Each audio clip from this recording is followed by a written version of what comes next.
Thank you for joining us today on the CEO Chat. Today we'll be speaking to the CEO of the GT Bank East African, Ibukun Odegbaike. Karibu sana, Madam Ibukun. Thank you, Julian. Okay, so on our topic today on SMEs and regional trade, where would you want to start? Maybe you can begin by telling us the importance of SMEs being part or participating in the regional trade in the different countries. Okay, looking at Kenya, we all know that in terms of the country's Vision 2010, the SMEs essentially represent a key sector in terms of promoting and ensuring delivery of that Vision 2010. For any economy to thrive, the economies have to work so that the SMEs thrive. They are important in terms of developing the country, in terms of nurturing the younger ones to promote economic growth. And if you look at where we are today, the output of Kenya today, as at 2016, using the KBS figures, was about 9.9 billion. Of that, the SMEs contributed about 33%. That's just to give you the importance of this sector on economic output. Looking beyond that and looking at the regional trade, what can we do? How can they thrive? We all know that in terms of looking at ourselves locally, SMEs continue to do things the way they do. We have the small guys, we have the medium guys, and we have the micro. Going into the regional trade, we'll be looking more at the medium because of the size. In order for you to do regional trades, you need economics of scale. And today, that is some of the things that is lacking. So you would see that in order for you to participate there, you would need, number one, to reduce some of your cost that would actually make you very, very profitable. You need agility in terms of you being able to move your products across borders and also internationally. So you would need to be very, very aware of what is happening internationally, what is happening regionally. You need to position your product in high standards. The quality matters in order for you to benchmark yourself against the players in those other countries, either in the EAC or even in the other continents at large. So I would say quality matters. Pulling together resources also matters. We have SMEs today in small amounts in terms of their outputs, but if we're able to pull resources together, we would be able to create those volumes that is required for regional trade transactions. Okay. And what has GT Bank done in helping promote SMEs in Kenya, for example? For us as Guarantee Trust Bank, we believe that a lot has been said in terms of financial access. But you find out that for SMEs, they also need not just financial access, but they also need a platform, a market, in order for them to put their products and services in. Guarantee Trust Bank has created what we call the SME Market Hub, which is an online platform which you can liken to the Alibaba of this world, the Amazons of this world. So you would see that, yes, we know that financial access to credit is very important. And today, a lot is being said about that. But enough is not being said in terms of creating the markets. And that is where we come in by creating the Market Hub, which is an online hub wherein you can put your services, your products, and it is there for a global trade. Meaning if you're in the UK, if you're in Uganda, if you're in Kenya, it becomes one place, regardless of boundaries. Okay. And the foreign exchange volatility, of course, represents the biggest challenge SMEs are facing currently in terms of doing the regional and, of course, the international trade. How is GT working to help SMEs navigate the risks involved with the foreign exchange volatility? Essentially, in order for you to do regional trade or international trade, you would need to trade between currencies, meaning, for instance, we have our local Kenyan shillings. You want to deal with other currencies of the world. And in Africa, generally, we tend to use a common currency, which is the dollars. So we would always advise our customers to say that in order for you to remain profitable, you need to ensure that the currency you're trading in matches the currency of what you're going to be getting your loan in.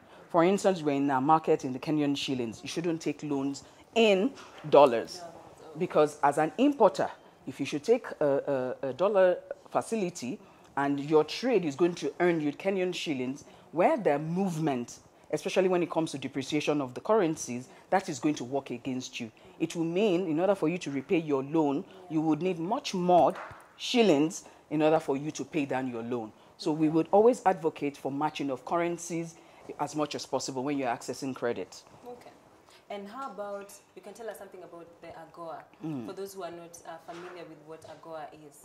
Yes, and how it benefits our market, how it benefits the region, Africa, and particularly SMEs in Kenya. Okay, AGOA, as we all know, is the African Opportunity Act, which is pretty much the African Growth Opportunity Act, wherein several products have been pre-qualified by the U.S. for sub-Saharan African countries in order for us to export, our products to at pretty much minimal tariffs and in some cases duty-free. What that portends for us is that indeed the cost that we ordinarily will have exported these products then comes down at some point in terms of giving us those opportunities of free duties and what have we. If we look at Kenya, for instance, we've done a lot in terms of trying to promote AGOA, but we can still do much more in terms of, number one, creating awareness to many people that can also afford to tap into the treaty and then put their products out there. The treaty is there, but if you look at the number of products that we are actually exporting, vis-a-vis the opportunity that that exists is very minimal. In Kenya particularly, we've done a lot more in terms of the apparels, but that is not the only product that we can actually export to the US, under the AGOA treaty. So for us, it's more of creating the awareness, telling people that indeed this treaty is there, what are the benefits of the treaty, going down to tell people in terms of how they can also pool resources together, even as SMEs, in order for them to export these products to the US. It is not just saying that we can limit it to the apparels. How about us looking for resistant strains of cotton? So we go all the way from the cotton actually growing, all the way to the apparels, and also other products that we can actually export to the US, as in taking full benefit of the treaty. Right. And what do you think would be the explanation as to why there's not much regional trade, or rather, it's more of, we have more of external, international trade as compared to the regional trade, intra-trade within African countries? Looking inwards into Kenya in itself, if you look at GDP, agriculture represents 27%. And looking into the agricultural sector and horticulture for culture, we all know that in looking at our environment, the temperature, the flowers, are the number one product for us. The tea is another product for us. Looking at the countries that today take up that product, especially looking at the flowers, we're looking at Netherlands. The question is, in Africa, in terms of that appreciation more of the flowers, how are we able to take more in terms of that capacity within our countries, If you look at the countries where we typically would export flowers to, the countries where we're exporting tea to, tea represents number one product in terms of our export, then we can come to the flowers.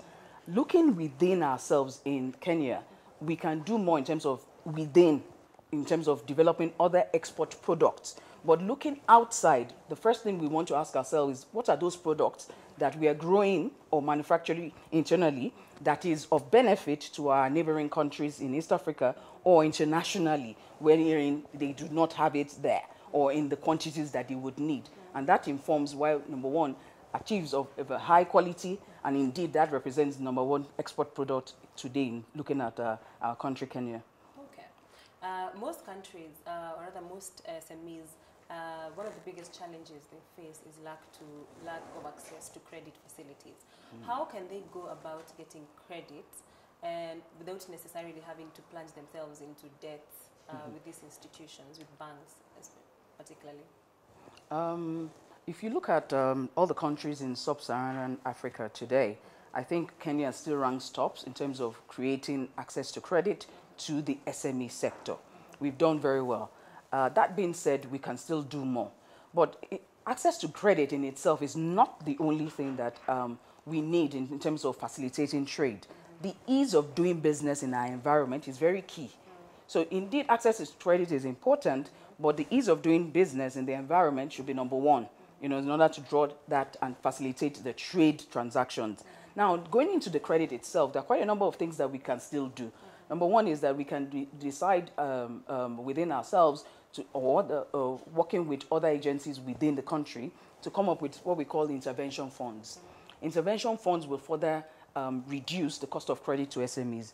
What do we mean? In some other markets, we've seen where regulators have come up with particular intervention funds to banks. So what happens is the regulator gives banks some amount, and then the banks will on-lend it to the SMEs at single-digit rates. What this does is that it promotes further trade, but the burden of interest rate is lessened for the SMEs. And at the end of the day, the SMEs repay the bank pay back to the regulator. Okay, what you just explained, of course, is very useful information, but most people don't have this information. I tend to think maybe either it's not readily available to them, or maybe they don't read. Where can they get this information, especially those who cannot get the time? Because I remember somebody asking, they don't have the time to go for the conferences and for other events that basically talk about these issues. Where can they easily access this information to better their businesses? I would say that for us as an industry, KBA, to start with, we are coming up with quite a number of capacity building programs. The KBA is going to launch SME Inuka program, which is pretty much geared towards capacity building. In capacity building, end-to-end, a lot of information will be given to SMEs in terms of where would you find which product, how can you better position your product in terms of marketing, and also the financial aspect of understanding end-to-end how to make your business profitable. That in itself is going to create the right platform in terms of creating the awareness. In furtherance to that, banks like ours has also created what we call the Market Hub Merchant Academy, which is an online platform wherein you can go, position your product in order for it to be out there. There's the platform for selling, but there's also the platform for education, the platform for marketing, and that is what the Market Hub Merchant Academy does. Okay, so basically you have a product set for the young an online people, platform. An online platform that they can actually access. Yes. Okay, so your final word to somebody who probably just does business within the country and would want to consider doing regional trade, maybe exporting something that they produce. Apart from the way you say we can pull resources, where do they start from? So someone is probably manufacturing shoes, if I can give shoes as an example. They want to start exporting this. Probably can give them the very first basic steps towards getting, Okay, I think what the person needs to do first is to ensure that your product is of a high quality. There will be no use having a product that would not sell on the other side. So we need to first get ourselves informed of the quality that is required on the other side. And you make sure your product is at that minimal quality that is required for you to sell. Number one. Number two is that you need to also put yourself out there. We need to open ourselves up in terms of putting ourselves online. Today, what that online platform does for each and every one of us is that it brings down the cost. Ordinarily, that person would have to go maybe for a fair somewhere else in order for him to showcase his product. He does not have to do that. He's a small SME player. He can showcase his product online. There are many online platforms today that you can take full advantage of, and that reduces your cost. Number two, you also need to begin to embrace technology, even at that level. You know, it also reduces their cost in many ways. Transportation, as it were, and also the cost of even putting yourself out there. Today, we do see that quite a number of organizations out there have pretty much brought different softwares, different innovations in order to put SMEs on the marketplace. I think they need to embrace that as well. Then, of course, we need to also understand the regulatory environment that we are going to be operating in order for us to understand what it requires of us to trade internationally as a beginner in this international trade market. Okay, I think I can summarize your points into information. Let them get information. Let them have high quality products that they can export. Embrace technology. And I think lastly, know about the regulations in place to further their business. Thank you so much, Madam. Thank you so much, Ibukun. It's been a pleasure having you here. Thank you, Julian. You're welcome. Thank you. Thank you for joining us today on the CEO Chat. I believe you've learned a lot on the banking sector, which has been brought to you by the Kenya Bankers Association. Remember to follow us on Twitter with the hashtag CEO Chats. Until next time, my name is Julian Kamau.